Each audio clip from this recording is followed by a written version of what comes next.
Hello, everyone. Welcome to my show. I'm Solid Blue Sister, and welcome to My Turn to Talk. Today's episode is going to be about something that I've really been thinking about in the last year since, everything that happened last summer with all of the protests. And of course, with the encounters with law enforcement, both during the protests and during traffic stops, or just no-knock warrants, barging in and killing an innocent woman who was sleeping in her own apartment. And that is white parents raising Black children. Now, I will say that when I started the show, I knew that I was going to bring up subjects and talk about things that were going to push the envelope. I knew I was going to do that. That is something that I wanted to do. I wanted to have a show where I was going to push the envelope, and I was going to talk about things that may be an uncomfortable topic for some people. Maybe not others. It would piss some people off, maybe not piss some people off. And I find myself talking a lot about Black and white issues. And I'm doing that because that's the time that we're living in. And me being a person of color, that is the this is the time that I'm living in. I am living in a time where, once again, we have African Americans who are consistently having to deal with things that are just unjust. Now, which brings me to white parents raising Black children. Now, before I get started, I am going to share part of an interview with you from Kristen Davis. And a lot of you may know her from Sex and the City. I actually like her as an actor. I don't know her personally. I have followed some of the things that she's done in the past. I do know that she has adopted 2 African-American children. And I'm going to get around to that also about celebrities adopting people of color. But I want you to listen to this. And this was an interview that she gave during an episode with Red Table Talk. Her 2 Black children have faced. Yeah, Davis got very candid telling Jada Pinkett Smith and Adrienne Banfield Norris on an episode of Red Table Talk. This is what I want to say from a white person adopting Black children.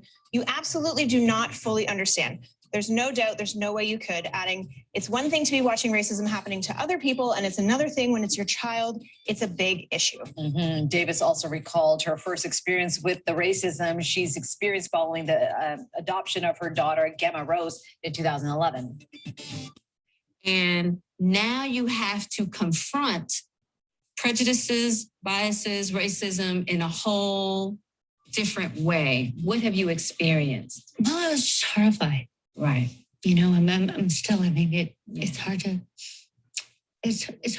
put into words, really. I mean, there's been so many things over the years. Gemma's 7 now. Yeah. But the first couple of things that happened when she was a baby and I'd be holding her in my arms, people would say to me, "Won't she be a great basketball player?" Wow. And I would just have to be like, Right. this is a baby. Wow. How could you say that without just being mortified? Right. Mortified. Oh, that was when it began. Yeah. Right. And I would just, I'd be holding the baby and I'd be trying to be polite, but I'd just be like, this is really deep and bad. Right. And how dare they Right. limit my child? Right. And how dare they make that assumption? And how dare they not even know? Like, how could they just say it like that? Like, so Right. casual. Right. It's like, what have people been dealing with? This is just crazy. Right. Like, that was the beginning of how I still feel, basically. Got it. I feel her. I feel her. She's Okay.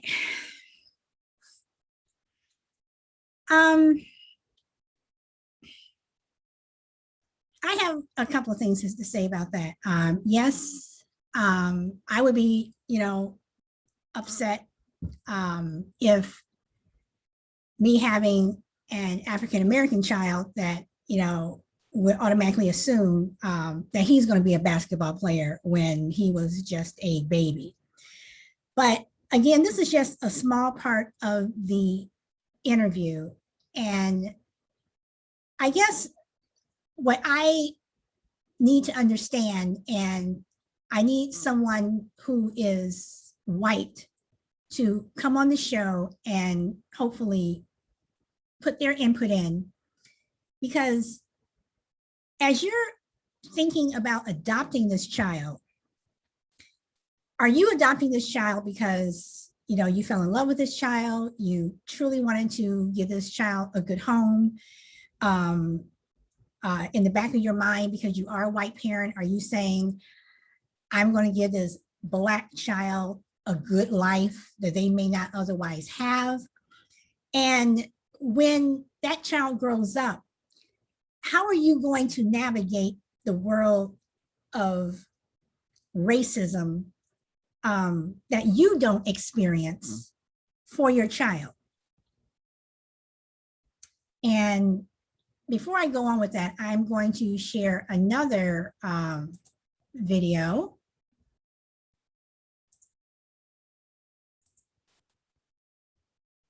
Bias is sneaky. You don't realize it's in there until a moment like that.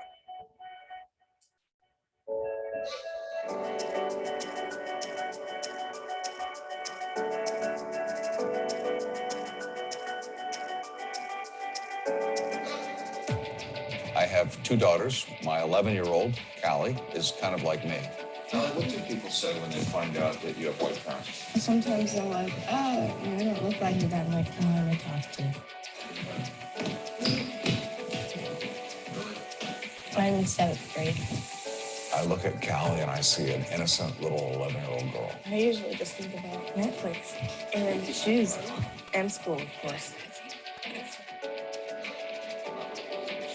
There's the possibility that you might be treated differently by some people from your sister just based on the fact that you're Black and Sydney's white. You have to say something like that to your kid. It's really sad. It just felt like we were bursting her bubble. But nothing like that's ever happened to you, right? No.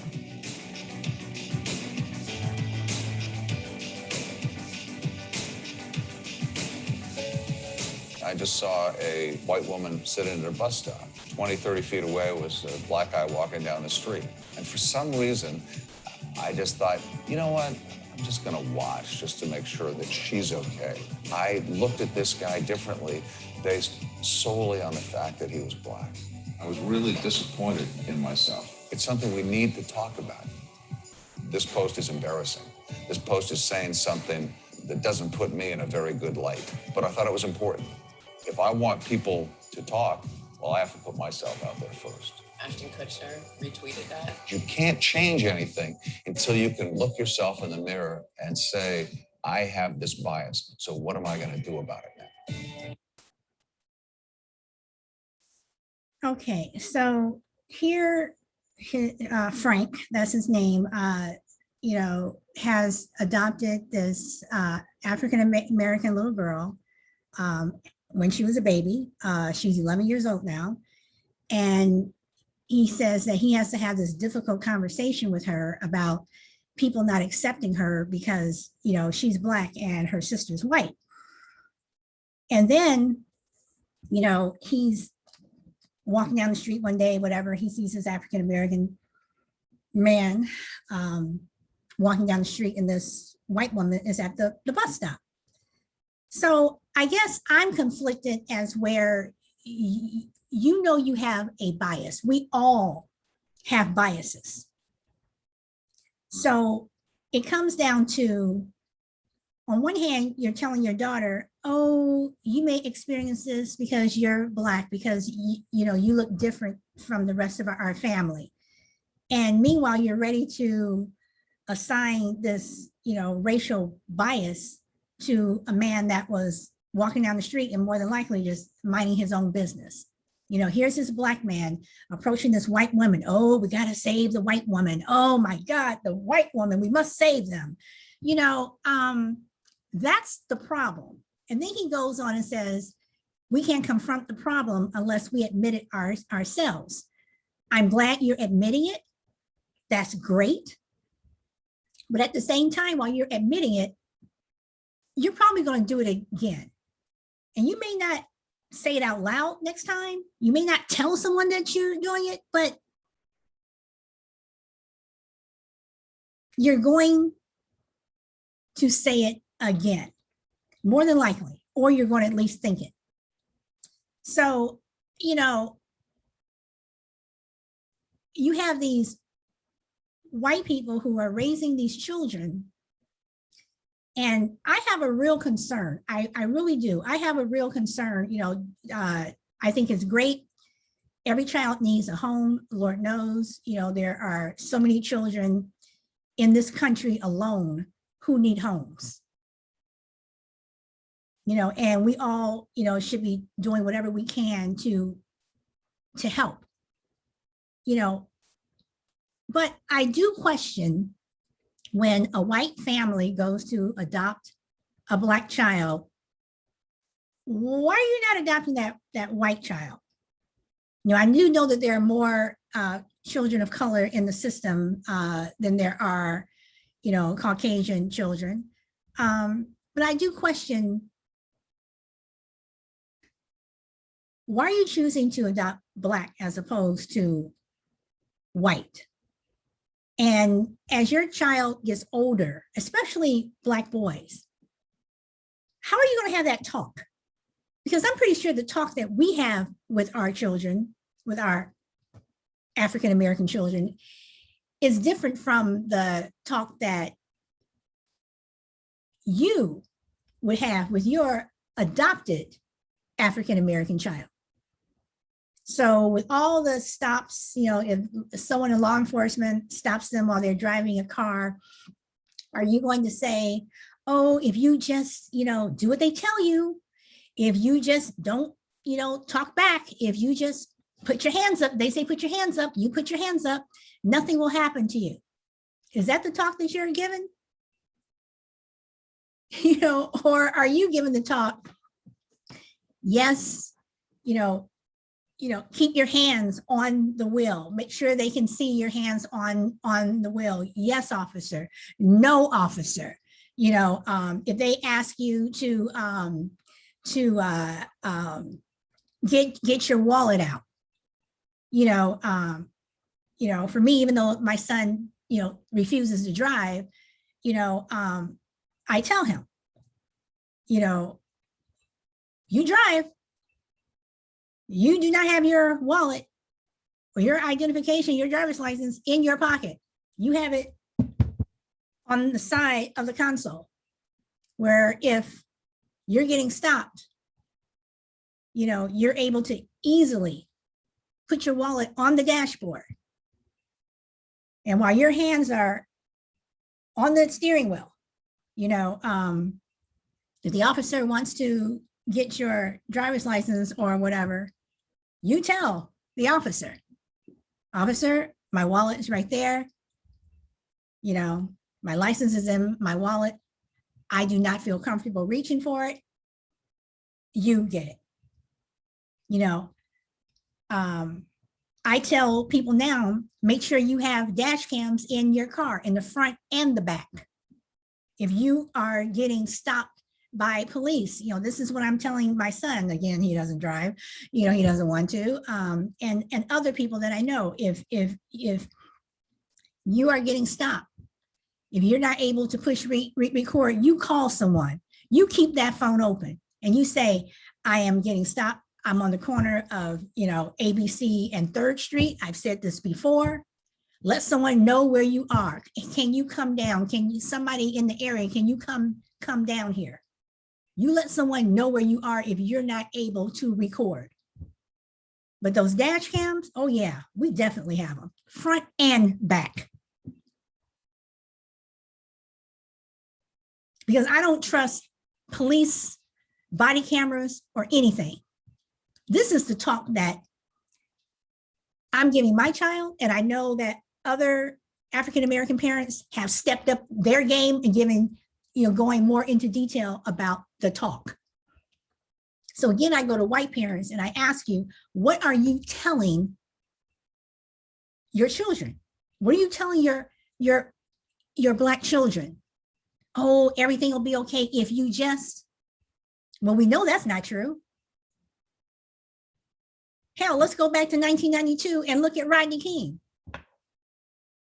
He was on the ground. He was still just. And they beat the shit out of him. So, and then I wonder, as this child grows up and, they're getting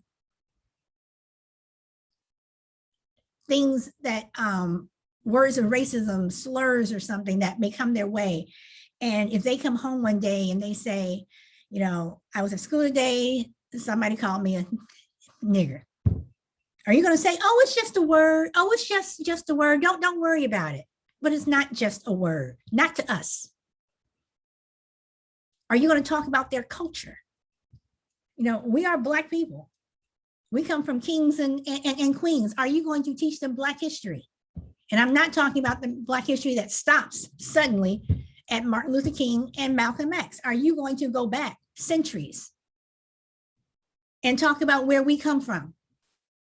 Do you even care? Do you even know? Is it important to you? And while you're teaching your Black child, are you going to also educate, your other children, if you have other children in the house? This is what I want to know, because this is all a part of us growing up. What are you going to tell them? How are you going to tell them? Are you going to sweep some stuff under the rug? Are you going to raise your child letting them think that they're white? Some Black children, grow up thinking that they're white. That what happens with my sister or my brother, the same thing will happen to me. I will have the same opportunities in society that my brother and sister will have. That's not true. They will not have the same. Whether, they are educated, they have masters, PhDs, doctors, lawyers, whatever. They're going to be treated differently by society just because of the fact that they are Black. This is a fact. This is what we live with. And I would like to really know if white parents are teaching their children this, drumming it into their head. I'm not saying drumming it in their head so much that, oh my God, if I go outside, I'm so scared. But it's reality. It's our reality. That your brother who is white getting into a car and about to drive off to the local school may have a different experience, and more than likely will have a different experience if they're stopped by a cop because they ran a stop sign, as opposed to your African-American child getting into the car, driving to the same local school, running the same stop sign.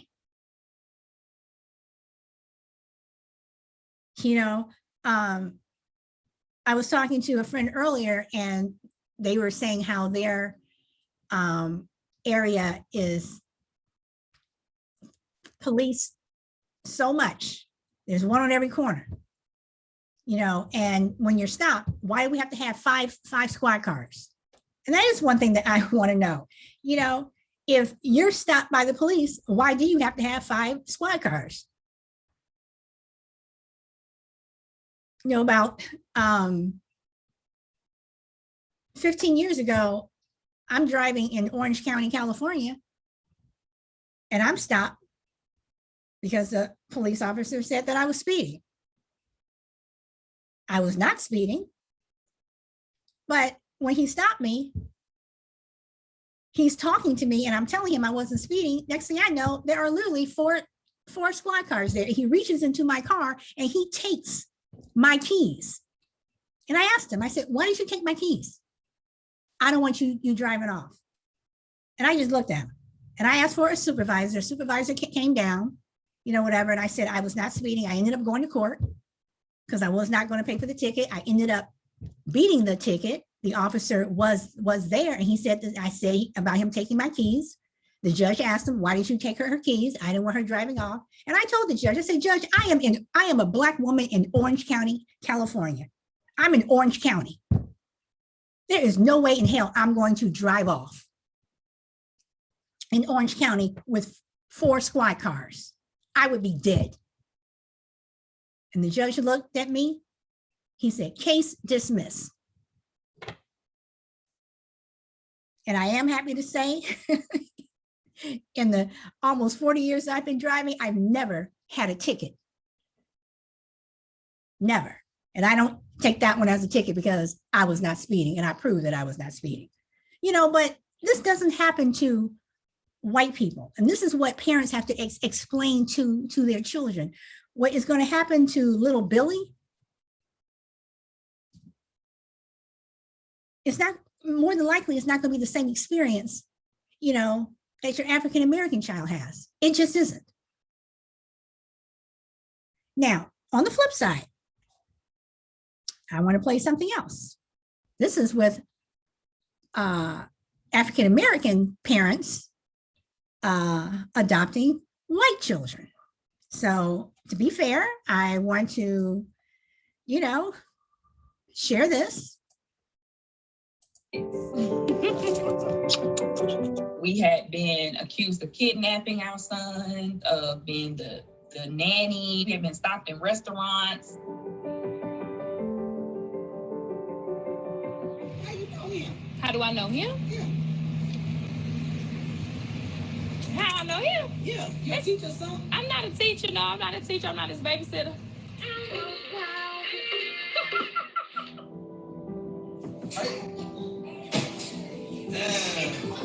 We went to the hospital and we saw him for the first time. For me, it was just like love at first sight. Like, oh my gosh, he's so tiny. Wait, 3, look. See how mommy told you to hold, look.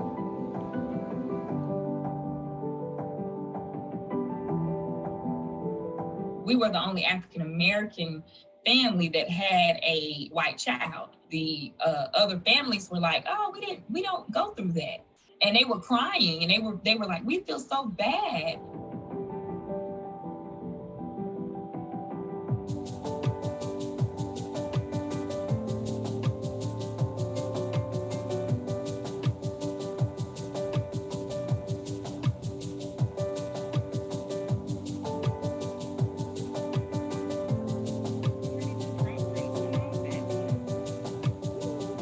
It's sad that we have to defend our family all the time against misconceptions or racism or, just people being plain rude.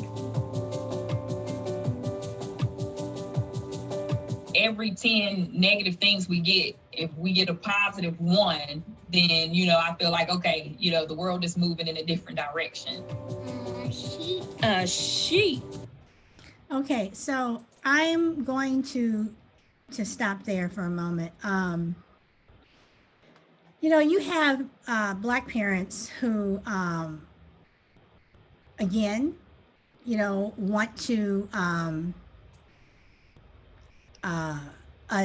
adopt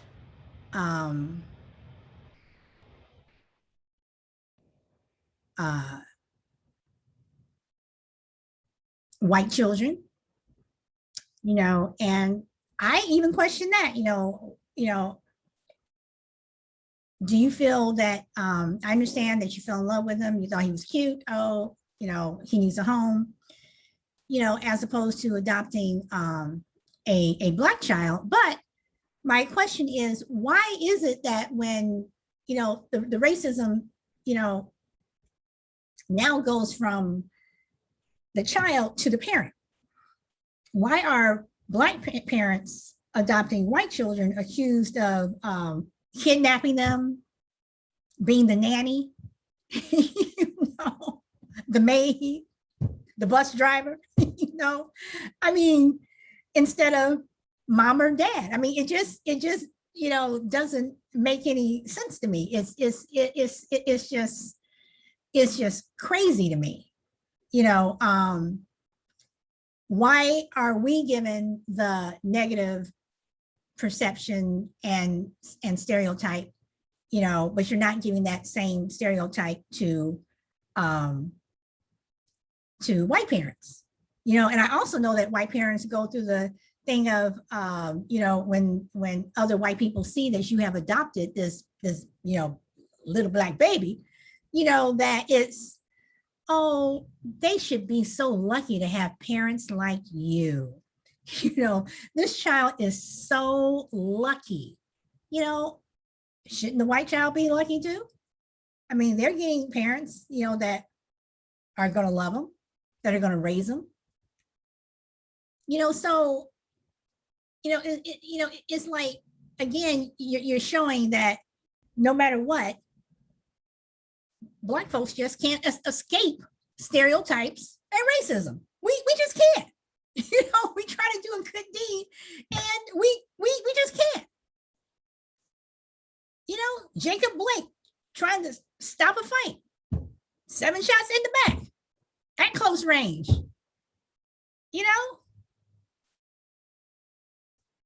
Police officer could have just grabbed him and tackled him. But I'm sorry, that's another story because we're talking about adopting, but these are the things that just bug me, and that I want someone to, give me another argument. Why am I wrong? Am I, what I'm saying, am I off base? So I have one more to play. And bear with me here.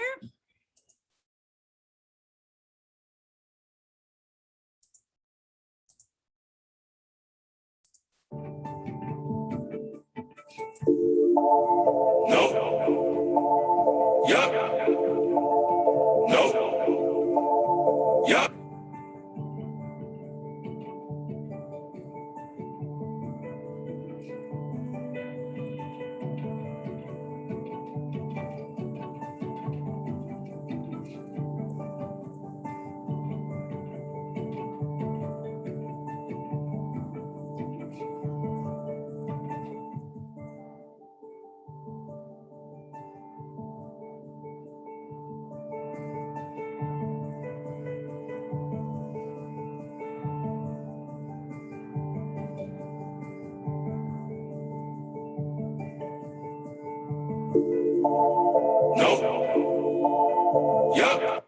Okay, so I'm going to stop that here, and there we go. Open up the chat. Okay, so once again, this family is, are you the nanny? First of all, I take offense to that, because why are you assuming that I'm the nanny? If she were with a white nanny, would you assume, that she was the nanny? But again, let me ask this: while these Black parents are adopting these white children, and I know that you're not going to explain something to a very young child, because some children, they're too young to understand, and I'm talking about white children. As your child gets older and they're seeing these protests and what have you, and they see that people who look like their mother and father are getting beaten or killed, or they go to the store and they see, a mother and child who are in front of them in line, and they're getting treated a certain way, the person is respectful to them, and then it's their turn. And then all of a sudden, it's like, who is this child? Who is she? Treating the mother, in a disrespectful way. What are Black parents telling white children? What do you tell your child where you don't want to raise them to be racist against white people? I mean, because these are people that look like them. These are people that one day, they're going to say, I look like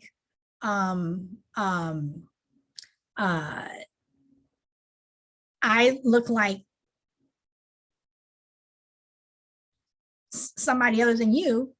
And, I would really like to, I would really like to, learn where I come from. So what do Black parents tell white children?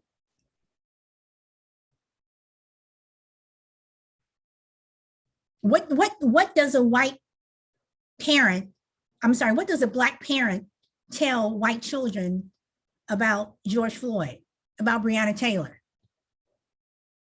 If you're teaching them Black history, which I hope that you would, what do you tell them? Are you going to give your white child the same talk as you would with your biological Black child or your adopted Black child? I mean, is that going to be the same? I don't think the talk would be the same. It would be a completely different talk. My opinion. So if anyone has anything to say, anyone? Oh, hold on.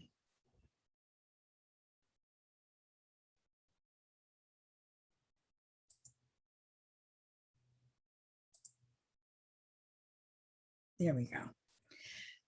Okay, so this brings me to what I was saying at the beginning of the show. I would really like to know how people feel about celebrities adopting Black children, because I have a couple of views on that, and I could be totally off base and totally wrong. Like I showed the previous clip with Kristen Davis. I'm a fan of hers. I follow her, some of her things that she does in her personal life. I, was aware that she adopted two Black children, whatever. And then, and I'm like, and then you see someone like Madonna, and again, I could be totally off base. And I don't know, for me, I think Madonna originally did it as a stunt. And with celebrities, you look at someone like Angelina Jolie, who has adopted not just a child who is of African descent, but she's also adopted, Asians, what have you. And I guess I just have a question in my mind when celebrities adopt Black children. Why are you adopting Black and you're not adopting white? Why are you not adopting these white children? And also because they are, your children will be in the limelight. I look at Angelina Jolie's child, and she's a child who has privilege. She has extreme privilege just based on the fact of who her parents are, and her parents are very wealthy. And the same thing with, Sandra Bullock, Charlize Theron. You're adopting these children when they're babies, and they are growing up with all this wealth. So again, I ask you, how, as a celebrity, let's say that they're not famous. Let's just say that someone really rich adopted this Black child. I want to know, are you still navigating and teaching them about racism, about what is real about their culture, because money changes people, you know, and is that child going to grow up thinking that, you know, I'm this, I'm that, I have this money, so therefore I'm shielded from anything that's happening to you. You know, that might happen to you, but that would never happen to me because this is who I am. This is who my parents are. I have this much money. I mean, all these things to me, in my opinion, have to be taken into account. Again, my opinion.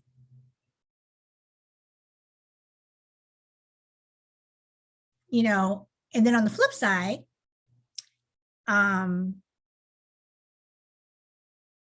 if you had an African-American, you know, rich person adopting a Black child, I'm sorry, adopting a white child, I think their experience as they got older would be different just based on the fact that they're white. And, you know, they would probably have more privilege than their parents would.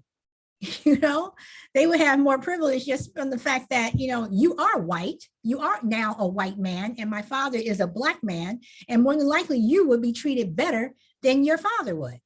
I mean, I don't know if I'm making sense, you know, but these are things that I think, and with today's climate and everything that is out there, I just think that when people make the decision to adopt, first of all, I know it is a serious one, just making the decision to just adopt any child. I know that it is a serious decision, but when you decide to adopt a child of another race, these are things that you have to think of. You know, when you decide to, a Black person decides to adopt an Asian child, or, you know, you have white people who adopt Asian children, you know. So my question to all those parents out there who have Asian, you know, children, white parents who have Asian children, and dealing with this last year of the pandemic, and if their children were affected by any of the you know, racial slurs and everything that were, you know, towards them, what are you telling them? What are you telling them? Oh, don't, you know, these are ignorant people, don't pay attention to them, whatever. But the bottom line is their culture, they are Asian, maybe from, you know, from China, wherever, you know, and this is what they're dealing with. And telling someone, oh, don't worry about it, that just doesn't fly. You know, so I don't know. I just think that the decision to adopt a child of color, and especially a white person adopting an African-American child, there are so many things that you need to take into account other than, oh, they're cute, you know, she's so tiny. You know, I mean, there's just so many things that you need to consider. You need to consider, how are they going to be treated in school? How are they going to be treated by your family? Is your family going to accept them? You know, well, is it okay for them to call your parents grandmother and grandfather? They may not like it. I don't know. How are they going to be treated, you know, if you have other children who are white and they're the only, you know, person of color in that family? Will there come a time when these kids are arguing and getting in, you know, to disagreements as siblings do? And one of them just may slip and call this Black child the N-word. That is a possibility. That could happen. You know? And another thing, if you adopt a Black child, learn how to comb our hair, please. I mean, I cannot tell you, I have seen so many Black children, I do mean so many, because in California, we have a lot of white parents, a lot of white people who adopt Black kids. And you see them in Target, you see them in the stores, whatever. And, they're calling this white person mom, whatever. And their hair has not been combed in Lord knows how long. And I think it's an irresponsibility of the parent to allow your child to go out of the house without their hair combed. I don't care what texture it is, whether you're Black, you're white, Hispanic, whatever, comb your child's hair. And if you don't know how, learn, find out, send that child to the hairdresser.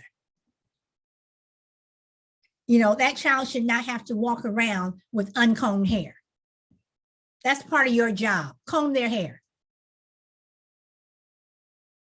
And the good thing about our hair is because of the texture of our hair, we can be creative. We can come up with a lot of different styles. But once again, these are things that you have to deal with. These are things you must know as you're raising this person of color, this child of color, be a boy or a girl. These are things you have to deal with. Because they're not like you. They don't look like you. They don't come from the same culture as you. And more than likely, they are going to spend the majority of their formative years around a lot of white people.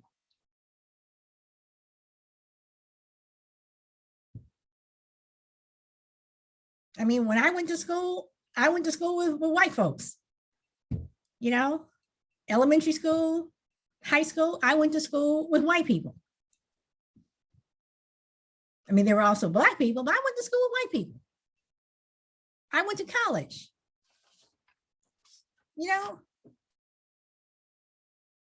I went to a top 10 university in the Midwest. It was white people.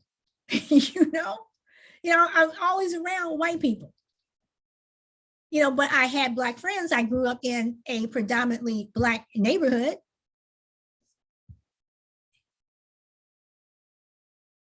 And it's ironic, the neighborhood that I grew up in, white people used to say, how could you afford to live in this neighborhood? It was a middle-class neighborhood, but it was Black. And now when I go home, you got all these white people who want to move into this neighborhood after they all ran out to the suburbs. Now they all want to move back. But when children grow up, they grow up in an environment in their formative years that are going to have an effect on them when they get older. I mean, the people that I grew up with, some of these people I still talk to, people on the block, I still talk to them, whatever. And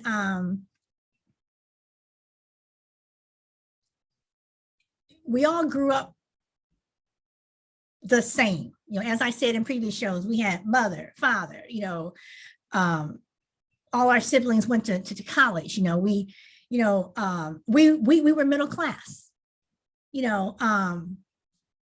But we grew up around white people, and we were told certain things like, don't do this, don't do that, whatever.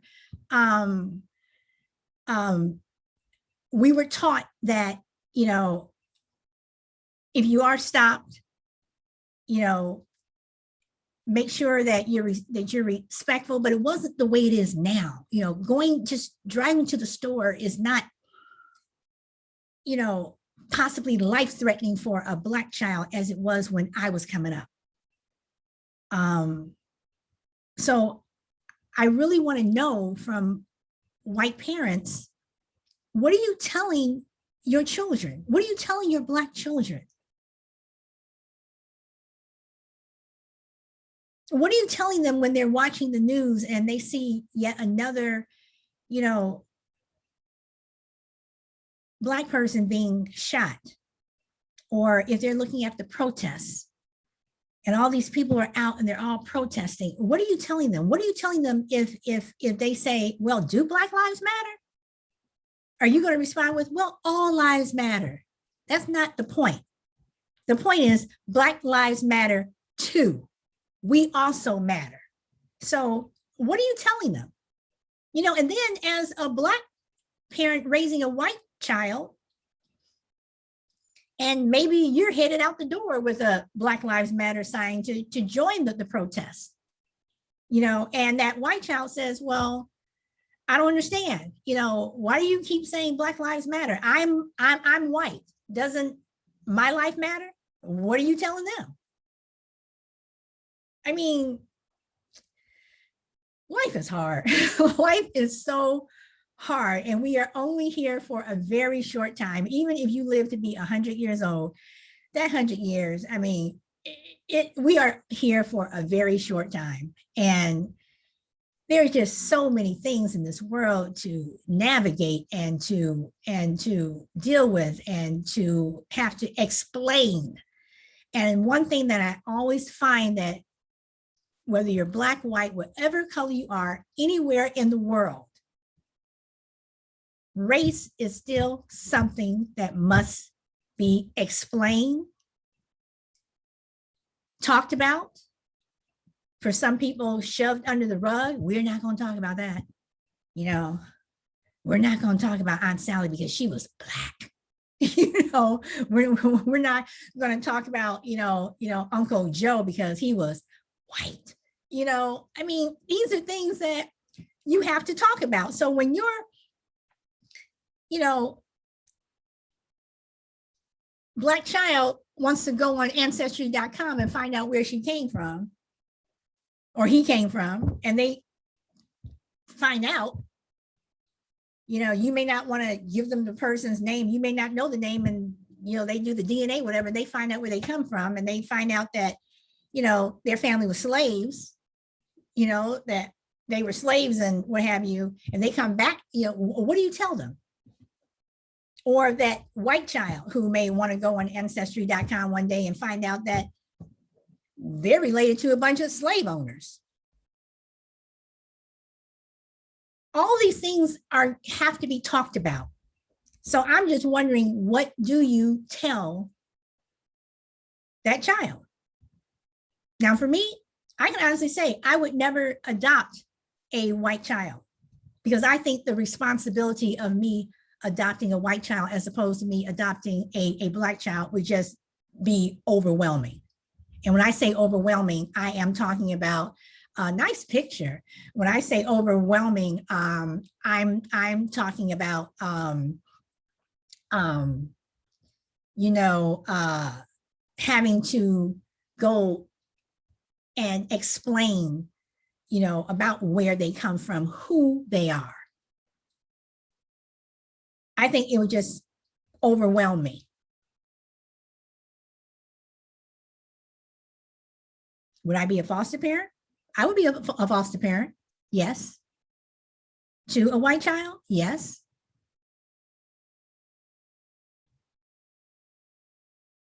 But I would not want the responsibility of adopting that child, because I would have a responsibility of making sure that they knew their history, their culture, because I think it is important.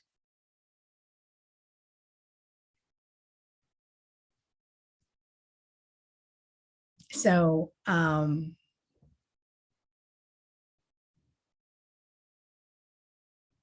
there's just so many things, that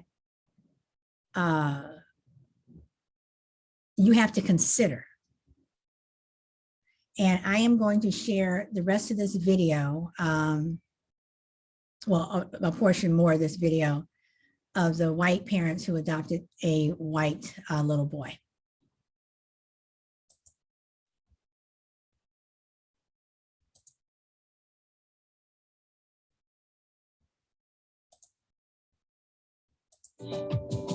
Make sure that you're checking your own biases, prejudices. People that adopt transracially are change agents, because you know, we love just to love. I think that you will be just fine. It's just like any other parent parenting their child.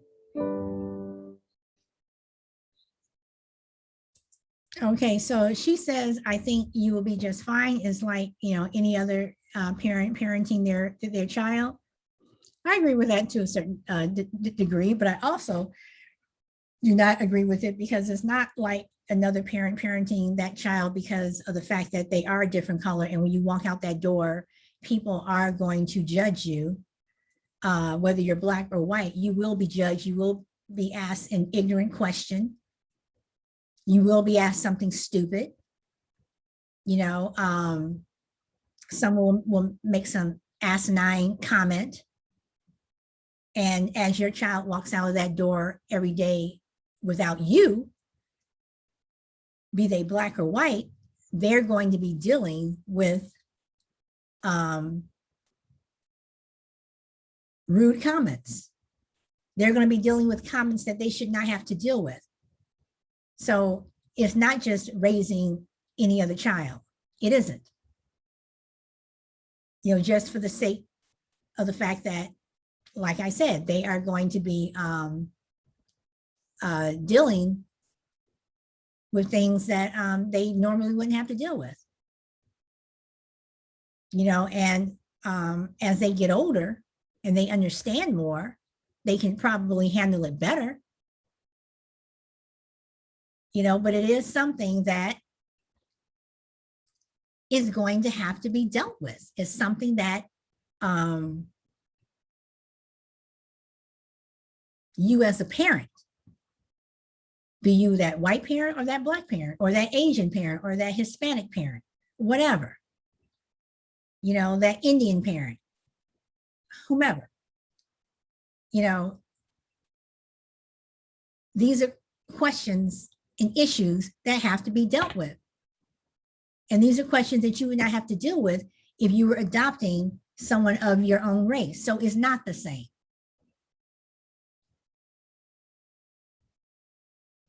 You know, so I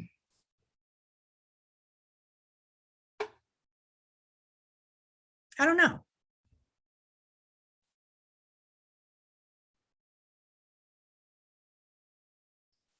You know, I see so many children out there who are in need. You know, and I do applaud people for adopting these children. You know, but I just hope that they're adopted with, you know, and especially I go to celebrities when I say this. I hope that when you're adopting these children, that you have the right, that your heart is in the right place. Because I'm sorry, I don't think a lot of celebrity hearts are in the right place. You know,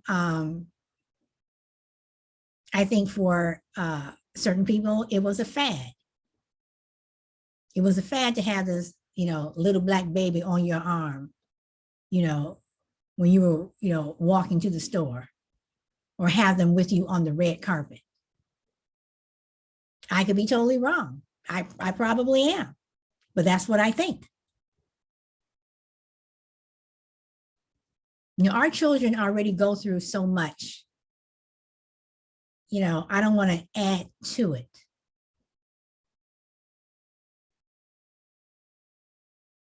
You know, and when you are a black child of a celebrity, you know, unless your parent is protecting you from the paparazzi and what have you, you're out there. You know, when you know, when you're walking down the street and you're just, you know, going to get a smoothie or something, you always just, you know, you could be going to McDonald's to pick up a Happy Meal. The paparazzi more than likely is going to be there depending upon who your parent is. And that's going to thrust you into the limelight. Now you are this black, they see you as a child, but the first thing they're going to see is this black child of this white celebrity. And I just hope that as you're being raised, that, you know, you are being exposed to your culture, and, you know, children are being exposed to their history, And if you don't know it, go find out. If you don't know it, go learn, and teach yourself. Because one day it is going to be a factor in that child's life. One day they are going to have to know about stop and frisk. Because while they're in that car, they're not going to know that their mother, their father just won an Academy Award for something. They're Black. If they decide to go out and protest, they're not going to know, who their parent is. They're going to get pepper spray and everything like everybody else if the police are out there doing that. They don't care. You have to prepare them. So again, I ask, what are you doing to prepare them? And the same thing with adopted white children. One day they're going to, look up and say, I don't look like you. Or they're going to come home one day and they're going to say, my friends at school said I shouldn't play with you, or I shouldn't be in this family because you all are Black. That could happen. It probably has. Kids can be cruel. They tend to blurt things out. They hurt other children's feelings. What are you going to do? How are you going to deal with that? So this conversation has pretty much been one-sided, and I mean one-sided in the sense that I did not have anyone to who was experiencing adopting either Black or white children. I did not have anyone to dispel me or counterpoint of what I was thinking or my thoughts. But I do think that it is a concern that people should take into account. And it is a concern and something that I do think of when I see children who are adopted by Black children, adopted by white children, and white children adopted by Black parents. But I think Black parents, unfortunately, they always have the burden of proof that they have to deal with, always carrying around their foster care papers or their adoption papers to prove that this is my child and I'm not the nanny and I didn't kidnap them or anything. So that is my show for today. I appreciate everyone who has joined, the people who were able to pop in, and listen for a little bit. You can see the show uploaded on YouTube. And again, I thank you very much. And tomorrow I'm going to be talking about something that a lot of people may not want to see, but it's something very hard to watch, and it's something in American history that is absolutely devastating. So on that note, happy Monday. Bye.